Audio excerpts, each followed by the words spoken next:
সবাইকে স্বাগত জানাচ্ছি আমাদের এডুকেশন অ্যান্ড এমপ্লয়মেন্ট চ্যানেলে।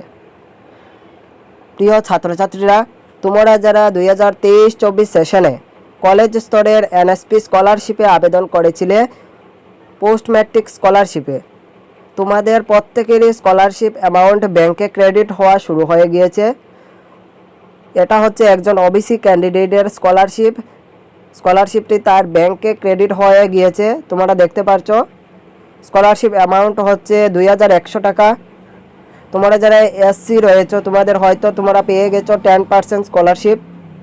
তোমাদের 90% স্কলারশিপ খুবই শীঘ্রই ব্যাংকে চলে আসবে। ওবিসি যারা ক্যান্ডিডেট রয়েছে তোমাদের এককালীন 2100 টাকা ব্যাংকে ক্রেডিট হবে।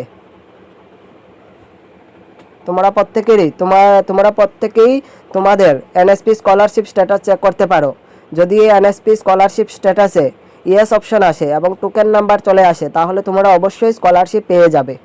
আর যাদের স্কলারশিপে এনএসপি স্কলারশিপ স্ট্যাটাসে নো অপশন আসে, তাহলে তোমাদের প্রত্যেকেরই পুনরায় অর্থাৎ সেকেন্ড সেমিস্টারে তোমাদের আবার নতুন করে স্কলারশিপে আবেদন করতে হবে।